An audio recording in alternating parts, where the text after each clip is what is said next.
Hello guys, मेरा नाम है रिया सिंह और आप लोग मेरे साथ पढ़ते हो पॉलिटिकल साइंस मेरे यूट्यूब के चैनल पे। और इससे पहले जो सेशन मैंने कंप्लीट किया है वो है इंडियन पॉलिटिकल थॉट में कौटिल्य का मंडला सिद्धांत हमने कंप्लीट किया है। ओके, ये तो आप लोग को पता होगा। आज का जो टॉपिक है वो आप लोग को स्क्रीन पे दिख रहा होगा, वो है जियाउद्दीन बरानी। जियाउद्दीन बरानी के बारे में आज हम बात करेंगे, जो कि अगेन इंडियन पॉलिटिकल थिंकर हैं। इस सीरीज में मैं आप लोग को इंडियन पॉलिटिकल थिंकर के सारे थिंकर्स कंप्लीट कराऊंगे, जो कि यूजीसी नेट एग्जाम के बिहाफ पे बहुत ही इंपॉर्टेंट है ना। तो चलिए इंट्रोडक्शन से स्टार्ट करते हैं। देखिए, जियाउद्दीन बरानी जो है वो दिल्ली सल्तनत के टाइम पीरियड के थिंकर हैं। तो कहीं ना कहीं जितनी भी उनकी राइटिंग्स है वो इंस्पायर होगी दिल्ली सल्तनत के हिसाब से, है ना। और जिस थिंकर्स को उन्होंने उठाया, जिस थिंकर्स के टाइम पीरियड की ये बात करते हैं, वो है मोहम्मद बिन तुगलक और फिरोज शाह। ठीक है, ये इनके टाइम पीरियड की बात करते हैं, इनके टाइम पीरियड के ही थे। इनके बारे में उन्होंने लिखा है। जो इनकी लेखिका है उसमें बहुत हद तक ये कोशिश करते हैं ये बताने की, एक रूलर को एडवाइस करने की कि किस तरीके से एक जो किंग है वो राज्य करना चाहिए, किस तरीके से वो एक स्टेट में रूल करना चाहिए। इसके बारे में जियाउद्दीन बरानी बात करते हैं। ये इनकी कुछ इंट्रोडक्शन है जो कि आपको पता होने चाहिए। तो आगे हम देखते हैं, कुछ ऐसे इंपॉर्टेंट वर्क्स हैं, उनके बुक्स हैं जो कि आपके एग्जाम के नज़रिए से काफ़ी इंपॉर्टेंट हैं। पहला है फतवा ए जहानदारी, जिसमें ये नसीहत देते हैं। अगेन नसीहत का मतलब क्या, एडवाइस देते हैं कि एक जो मुस्लिम रूलर है वो किस तरीके का होना चाहिए। याद रखिएगा ये पॉइंट कि जो जियाउद्दीन बरानी है वो मुस्लिम रूलर को बता रहे हैं कि किस तरीके का होना चाहिए। हिंदू या अदर किंग के बारे में उन्होंने कोई बात नहीं करी है। ठीक है, तो ये नसीहत में एडवाइस करते हैं मुस्लिम रूलर को कि किस तरीके का स्टेट क्राफ्ट होना चाहिए, क्या इंपॉर्टेंट है एक स्टेट को स्ट्रांग बनाने के लिए, है ना। जिस तरीके से आपने मैकियावेली में पढ़ा होगा, अर्थशास्त्र में पढ़ा होगा कि वो एक इमेजिन करते हैं कि किस तरीके का स्टेट होना चाहिए, उसी तरीके से ये भी अपने फतवा ए जहानदारी में इन बातों को सजेस्ट करते हैं। इनकी ये जो बुक है उसको कंपेयर भी किया जाता है कौटिल्य के अर्थशास्त्र से और मैकियावेली के प्रिंस से। रीज़न यही है कि ये जो स्टेट क्राफ्ट का जो कॉन्सेप्ट दे रहे हैं वो कहीं ना कहीं पूरी तरीके से इंस्पायर्ड एक झलक दिखती है अर्थशास्त्र की और मैकियावेली के प्रिंस की, कि वो किस तरीके से अपने रूलर को बनाना चाहते हैं, अपने सुल्तान को बनाना चाहते हैं। एक्चुअली इन्होंने कहीं पे भी किंग वर्ड का यूज़ नहीं किया है, राजा वर्ड का यूज़ नहीं किया है, बल्कि सुल्तान वर्ड का यूज़ किया है, क्योंकि ये उर्दू थोड़े मुगल अम्पायर के थे, मुगल अम्पायर से इंस्पायर्ड थी इनकी जो थॉट थे। तो इस वजह से इन्होंने सल्तनत वर्ड का प्रयोग किया है, यूज़ किया है, ना कि किंग का या प्रिंस का या ऐसे किसी भी वर्ड का। चलिए आगे बढ़ते हैं। इनकी जो और एक इम्पॉर्टेंट बुक है वो है तारीख़ फिरोज शाह।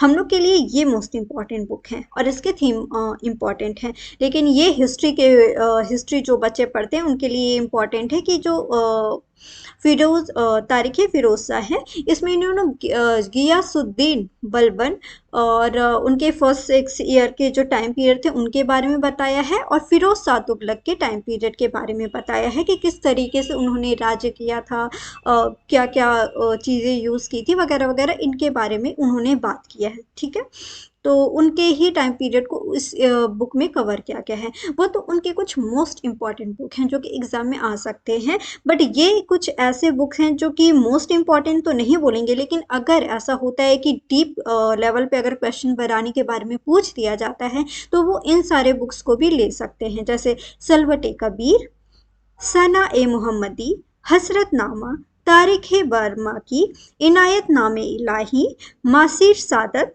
लुबातुल तारिक, फतवा दीनदारी।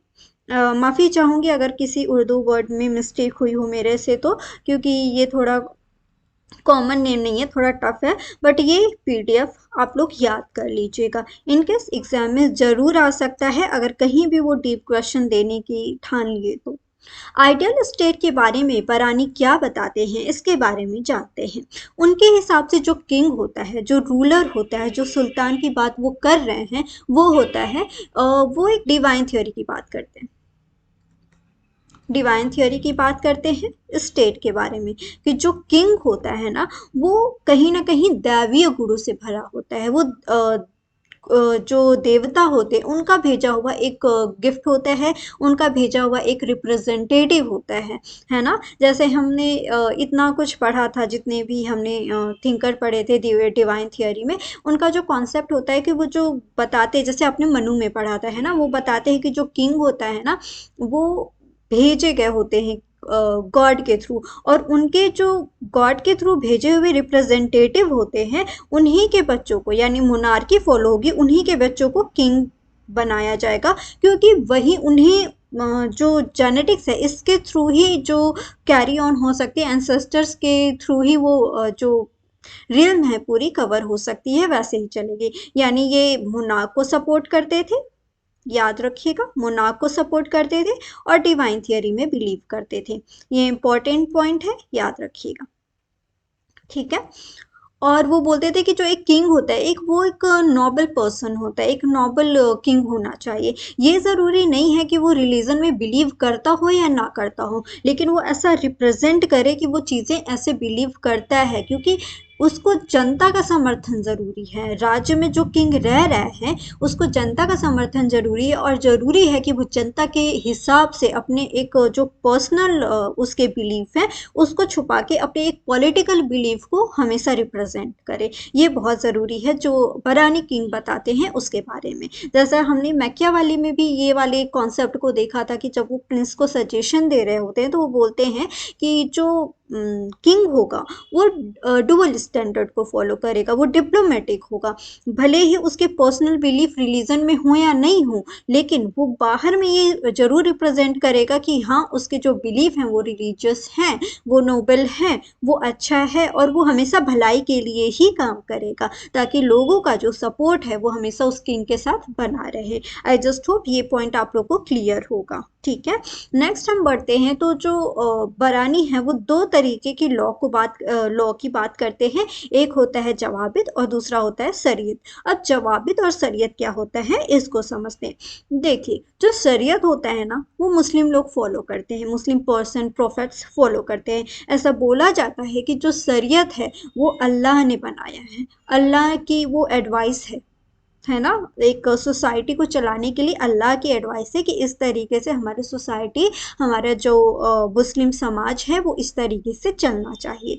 वो शरीयत हो गया, उसको फॉलो करना बहुत ही इंपॉर्टेंट होता है। वो बहुत ही प्योर फॉर्म होता है, वो बहुत ही उसमें अच्छी अच्छी बातें लिखी होती है शरीयत को फॉलो करने में। उसमें कुछ लॉ कस्टम्स होते हैं जिससे लोगों को राइट्स मिलता है कि उन्हें क्या करना चाहिए, क्या नहीं करना चाहिए, क्या गलत है, क्या सही है, इन सब के बारे में जो बातें करता है वो शरीयत करता है। अब जवाबित क्या है उसके बारे में मैं बताती हूँ। जवाबित एक ऐसा कॉन्सेप्ट है, कुछ ऐसी बातें होंगी जो शरीयत में नहीं लिखी होंगी, है ना, जो शरीयत में हो सकता है बहुत सारी ऐसी बातें होती हैं वक्त के साथ चेंज होती हैं, वो बातें शरीयत में नहीं लिखी होंगी, उसको जवाबित में डाला जाएगा। अब जवाबित ऐसे कॉन्सेप्ट को रखेगा जो कि शरीयत में नहीं है, लेकिन वो शरीयत जो जवाबित बनाया जाएगा वो शरीयत को कहीं निगेट ना करते हो, ये बात को ध्यान रखना ज़रूरी है। और ऐसा वो जवाबित होना चाहिए कि वो लॉयल्टी जगाए लोगों में, है ना, अपने किंग के टुवर्ड, अपने सुल्तान के टुवर्ड, कॉमन पीपल के टुवर्ड लॉयल्टी और नोबल्स को जगाए। ऐसा नहीं हो कि वो अपोज कर दे किंग का, ऐसा नहीं होना चाहिए। ऐसा होना चाहिए कि कोई उस जवाबित को फॉलो करे तो वो किंग को और पास पाए, अपने आप से कनेक्टेड समझे, है ना, इस तरीके का जवाबित होना चाहिए। और जवाबित कैसा होना चाहिए, वो इस इंस्पायर होना चाहिए प्योर सेल्फस से। इसका मतलब ये है कि कहीं ना वो प्रॉफिट्स जो होते हैं, जो मोहम्मद बोला जाता है, जो ज्ञानी होते हैं, वो कहीं ना कहीं उनके थॉट से इंस्पायर होना चाहिए, लोगों का भला कर सके इस तरीके का होना चाहिए जो जवाबित है। अगर कभी ऐसा होता है, ऐसा देखा जाता है कि जो जवाबित है वो कहीं ना कहीं निगेट कर रहा है शरीयत को, तो वो इस तरीके का निगेशन होना चाहिए कि वो कहीं ना कहीं कॉम्पनसेट करता हो उस निगेशन को। इसका मतलब ये है कि कुछ ऐसी बातें हैं जो कि शरीयत में नहीं है, या फिर उस हिसाब से, मतलब उस टाइम पीरियड के हिसाब से वो खराब है, तो जवाबित में ऐसी बात होनी चाहिए कि वो इतनी अच्छी हो कि अगर वो निगेट कर रहा हो तो उसका एक पॉजिटिव एसेंस सेंस निकल के आए, उसका एक पॉजिटिव सेंस निकल के आए, तब हम उस जवाबित को फॉलो करेंगे। जैसे एग्जाम्पल के तौर पे मैं एक हिंदू का वो एग्जाम्पल देती हूँ, मुस्लिम का मुझे वो नहीं आइडिया है।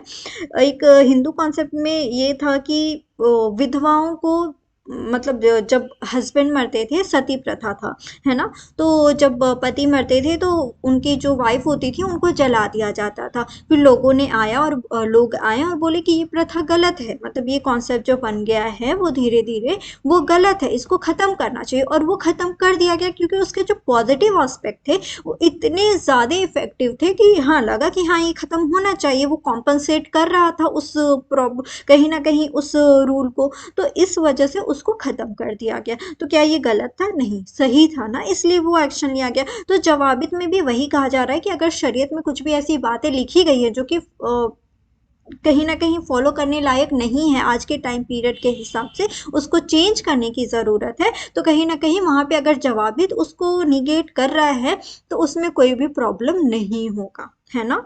चलिए, यहाँ तक आई जस्ट होप आप लोग को शरीयत और जवाबित के बीच का डिफरेंस समझ में आ गया होगा। नेक्स्ट हम देखते हैं कि जो आर्मी है उसके बारे में क्या बोलते हैं बरानी। वो ना आर्मी के एक्सप्लेनेशन देते हैं कि 4 तरीके की आर्मी होनी चाहिए, किसी भी राज्य में 4 तरीके की आर्मी होनी चाहिए। एक होगी जो कि इन्फेंट्री होगी, कैवेलरी होगी, वॉर एलिफेंट होगी, ऑक्सिलरी होगी। जिस तरीके से आपने मनु पढ़ा है, कौटिल्य पढ़ा है, वही कॉन्सेप्ट यहाँ पे भी आ रहा है। इन्फेंट्री वो सेना होती है, वो आर्मी होती है जो कि पैदल चलती है ना। अब देखेंगे वो जंगलों में लड़ने में या किसी भी ऐसे छिप के लड़ने में, युद्ध करने में वो माहिर होते हैं। ऐसी आर्मीज आज भी पाए जाते हैं, बहुत ज़्यादा वैसे ही होते हैं। बीएसएफ वगैरह जो होते हैं वो क्या होते हैं? इन्फेंट्री होते हैं ना। कुछ ऐसे होते हैं जो कि कैवेलरी होते हैं। कैवेलरी मतलब घुड़सवारी करने वाले होते हैं। कैवेलरी को फर्दर 3 पार्ट में डिवाइड किया गया है। वो 3 पार्ट क्या है वो देखते हैं। देखिए, पहले तो ये होगा कि सोल्जर विदाउट हॉर्सेस। कुछ ऐसे होंगे कि सोल्जर होंगे जो कि बिना हॉर्स के, ऐसे हॉर्स के साथ ऐसे चल रहे होंगे, सोल्जर्स विद 2 हॉर्सेस। कुछ ऐसे सोल्जर्स होंगे जो कि 2 हॉर्सेस के साथ चल रहे होंगे, सोल्जर्स विद सिंगल हॉर्सेस। कुछ ऐसे सेना होंगी, आर्मीज होंगी जो कि सिंगल हॉर्सेस के साथ कैरी ऑन कर रही होंगी, चल रही होंगी। वॉर के लिए ये 3 तरीके की कैवलरी इंपॉर्टेंट है। इनको 3 पार्ट में डिवाइड किया गया है। फिर आते हैं वॉर एलिफेंट। कुछ ऐसी सेना होंगी जो कि एलिफेंट्स के थ्रू यानी हाथी के थ्रू जा रही होंगी। ऑक्सिलरी होंगी। ऑक्सिलरी का मतलब ये होता है कि एक्स्ट्रा सेना होती है ना। ये कुछ एक्स्ट्रा सेना होती हैं जो कि इस बात का ख्याल रखती हैं, वो डायरेक्शन देती हैं कि किस तरीके से वॉर को कंटिन्यू किया जाएगा, किस तरीके से आगे बढ़ाया जाएगा, उसको डायरेक्ट करती हैं, डायरेक्शंस देती हैं कि किस तरीके से वॉर होना चाहिए। ठीक है, तो ये ऑक्सिलरी का वर्क होता है, ये डिवीज़न है उनका। ठीक है, बरानी के हिसाब से।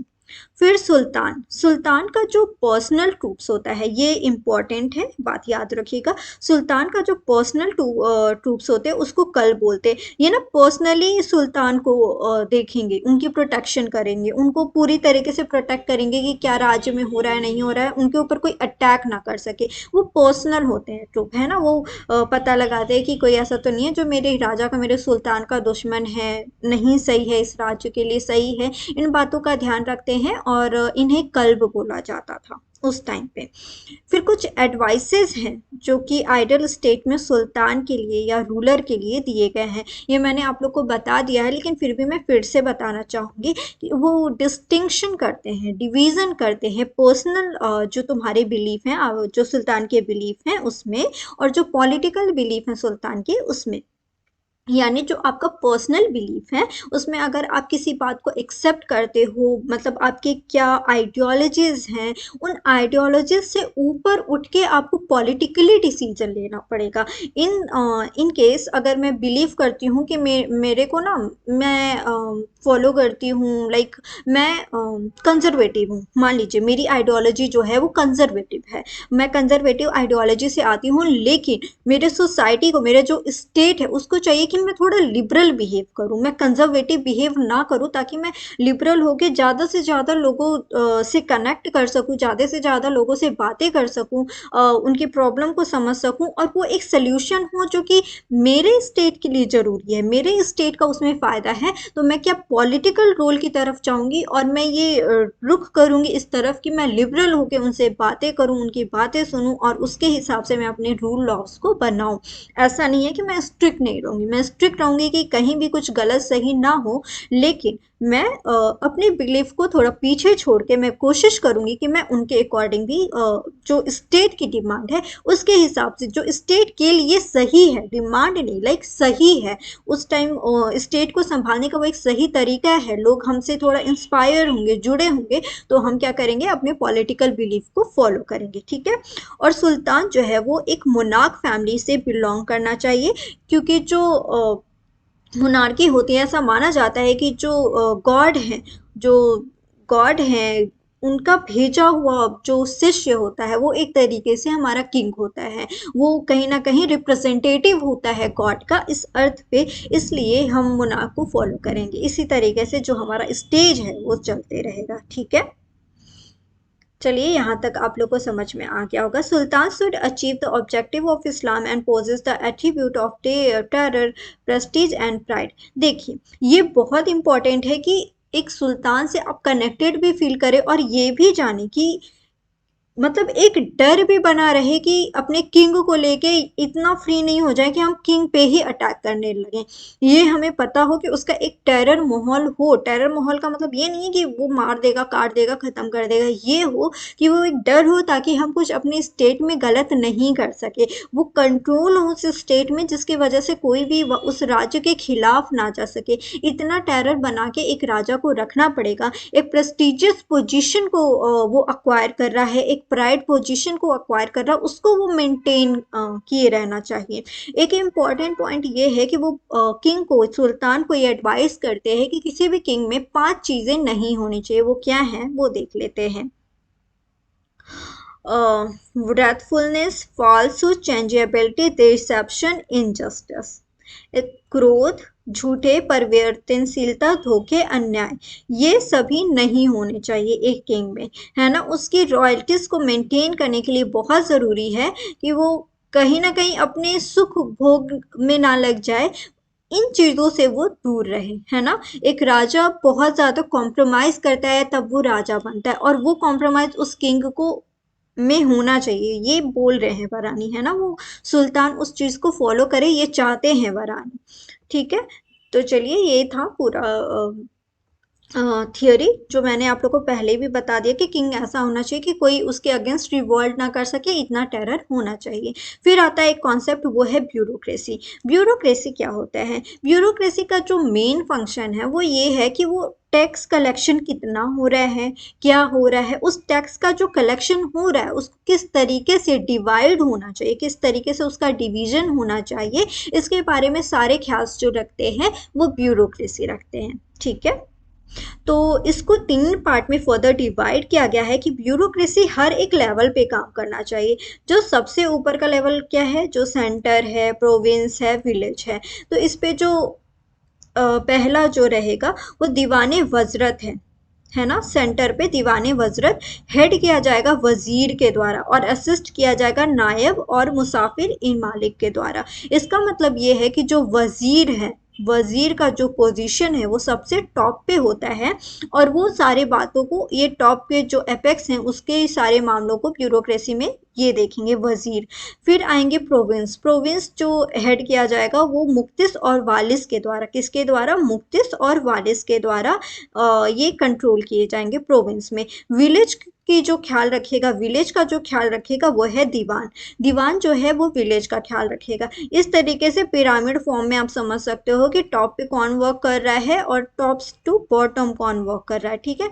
ये नाम थोड़े इंपॉर्टेंट है, अगर डीपली क्वेश्चन पूछना चाहेगा एनटीए तो वो नाम पूछ देगा कि जो दीवाने वजरत है वो किसके थ्रू हेड होता है, तो वो वजीर के थ्रू हेड होता है। ठीक है।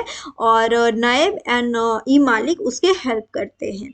और जो प्रोविंस है उसमें जो हेड होते हैं वो मुक्तिस और वालिस होते हैं। विलेज में जो होते हैं वो दीवान होते हैं। आई जस्ट होप ये स्ट्रक्चर आप लोग को समझ में आया होगा। बेसिकली ये स्ट्रक्चर इंपॉर्टेंट है ना, कि सबसे हेड पे कौन है, टॉप टू बॉटम कौन किस तरीके से वर्क करता है।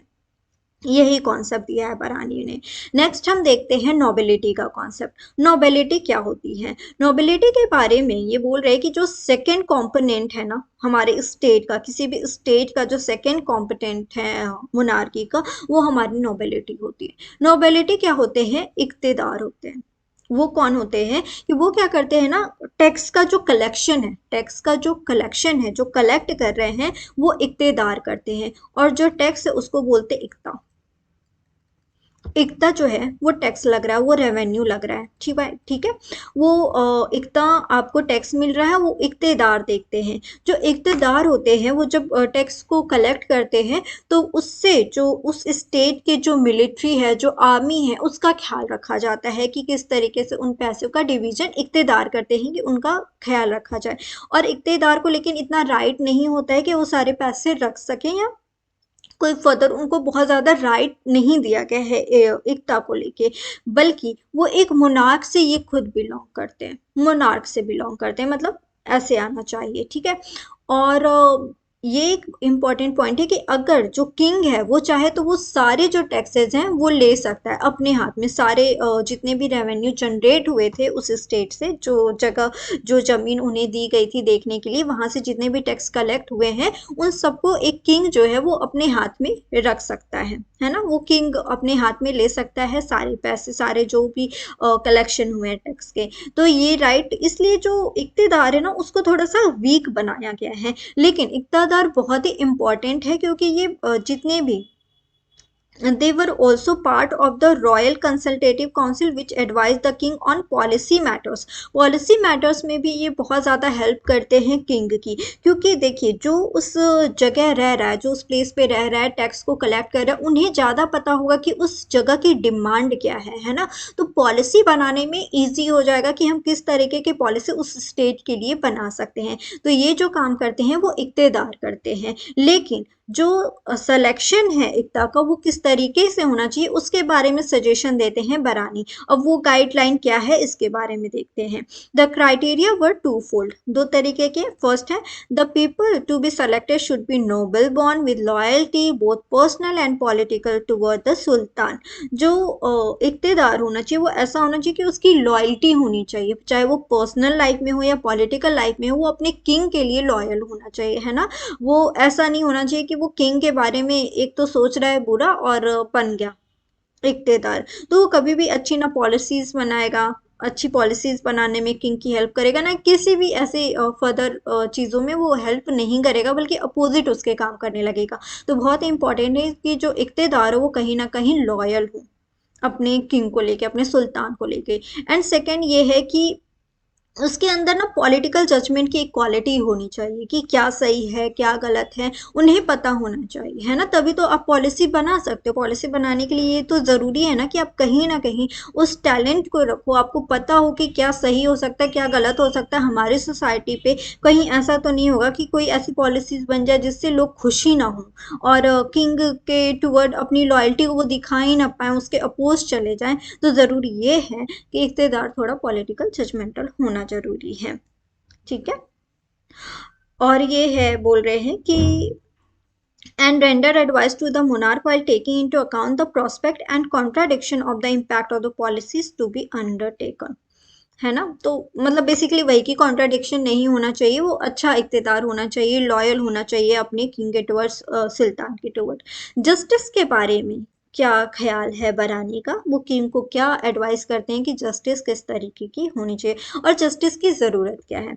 देखिए जस्टिस क्यों इम्पॉर्टेंट है, पहले तो सबको ये पता है कि जस्टिस इसलिए इम्पॉर्टेंट है, सबसे इम्पॉर्टेंट पार्ट जस्टिस होता है कि हमारे जो स्टेट है उसमें किस तरीके से काम हो रहा है नहीं हो रहा, हर एक बात का को एजुकेट करना बहुत इंपॉर्टेंट है ना, एजुकेट करना बहुत इंपॉर्टेंट है। जो जस्टिस है वो थर्ड एसेंशियल एलिमेंट है एडमिनिस्ट्रेशन का। याद रखिएगा कौन सेकंड है कौन थर्ड है, मैंने सबके नोट्स में ऐसे डाल दिए हैं, वो बात आप लोग को याद होनी चाहिए।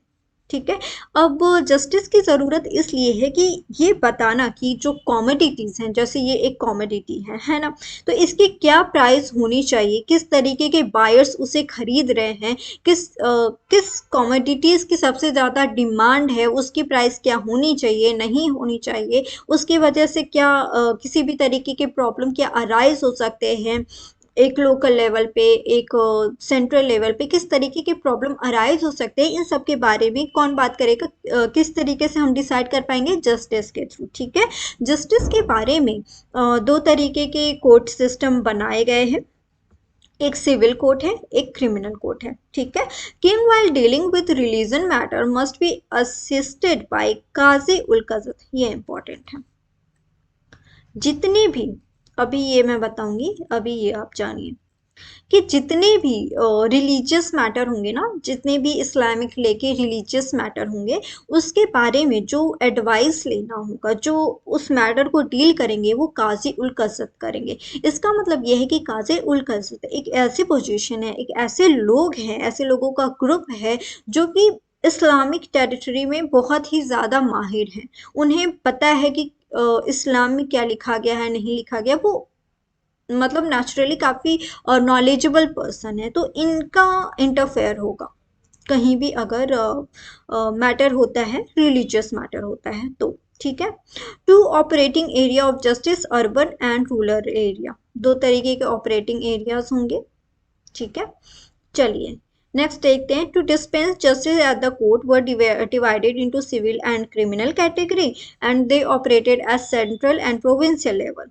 द जज were to be appointed by the king with himself at the apex of the judicial structure. बहुत इंपॉर्टेंट है कि जो किंग है वो एपेक्स रहेगा, जो किंग है वो एपेक्स पे रहेगा, और ये जो किंग है यही अपॉइंट करेगा जजेस को। ठीक है। यही अपॉइंट करेगा अपने पूरे जुडिशियल स्ट्रक्चर को, यही बनाएगा king.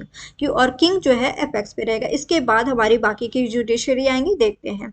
And the fountain head of justice and higher court of appeal, सबसे ज्यादा हायर कोर्ट ऑफ अपील कौन है? हमारा किंग रहेगा। बिलो हिम वर काजी उल कज़त। काजी उल कज़त का मैंने क्या बताया, काजी उल कज़त जो रहेंगे, काजी उल कज़त के बारे में बताइए, ये रिलीजियस मैटर को देखेंगे। इनके बाद कौन आएंगे? रिलीजियस मैटर को जो देखेंगे वो आएंगे, ये जो कि चीफ जज होंगे। फिर है सादर उस सादुर और सादर उल मुल्क, प्रोविंशियल जज होंगे, ये इनके नीचे होंगे। प्रोविंशियल जज सादर उस सदर और सादर उन मुल्क होंगे जो कि प्रोविंशियल जज होंगे। विलेज के बारे में देखिए, ये तो हो गया हमारा सेंटर लेवल और प्रोविंशियल लेवल। फिर विलेज के बारे में ये बोल रहे हैं ना कि जो विलेज का मैटर है, जितने भी पंचायत से रिलेटेड जितने भी मैटर हैं, वो पंचायत अपना संभालेगी। इसके बाद इसका जो भी कोई रिलेशन है ना, ये टॉप के किसी भी से नहीं रहेगा, यानी किंग इस मैटर को नहीं देखेगा या काजी उल कज़त नहीं देखेगा, वो गांव की पंचायत सुलझा लेगी। उसमें किसी भी तरीके का फॉर्मल ऑर्गेनाइजेशन का इंटरफेरेंस का ज़रूरत नहीं पड़ेगा, इतना बिलीव है वो। एक तरीके से अगर यहाँ देखें विलेज लेवल पे, वो डिसेंट्रलाइजेशन पे बिलीव कर रहे हैं, है ना, डिसेंट्रलाइजेशन ऑफ पावर पे बिलीव कर रहे हैं कि वो लोग अपने डिसीजन ले सकते हैं। हाँ, कुछ ऐसे मैटर हो गए जो कि उनसे सॉल्व नहीं हो सकता, जो कि क्रिमिनल लॉ के अंदर आ रहा है, तो उन्होंने ऑब्वियसली कोर्ट बनाया है क्रिमिनल कैटेगरी के लिए, तो वो वहाँ पे अपील कर पाएंगे, है ना। तो ये था उनका जस्टिस का कॉन्सेप्ट। आई जस्ट होप कि आप लोग को बरानी की क्लास बहुत पसंद आई होगी और सारे कॉन्सेप्ट अच्छे से समझ में आ गए होंगे। कोई भी डाउट होता है तो आप कमेंट सेक्शन में ज़रूर अपने क्वेश्चन को लिखिएगा कि ये बात नहीं समझ में आई, फिर मैं उसको एक्सप्लेन कर दूंगी आप लोग को पर्सनली भी। और जुड़ने के लिए टेलीग्राम लिंक पे आप लोग टेलीग्राम लिंक से आप लोग ये पीडीएफ ले सकते हैं। और this is all about today's class. और कोई भी अदर क्लासेस चाहिए आप लोग की, कोई भी प्रॉब्लम आ रही हो तो आप लोग निसंकोच मेरे से कांटेक्ट कर सकते हैं कमेंट सेक्शन में। और अपने प्यार को ज़रूर दीजिएगा, लाइक करके, सब्सक्राइब करके और बहुत सारा शेयर करके। ये मेरा न्यू चैनल है और मैं चाहती हूँ कि आप लोग का अच्छा खासा प्यार मिले मुझे। ओके, चलिए ठीक है, तो क्लास को ख़त्म करते हैं। Tata bye.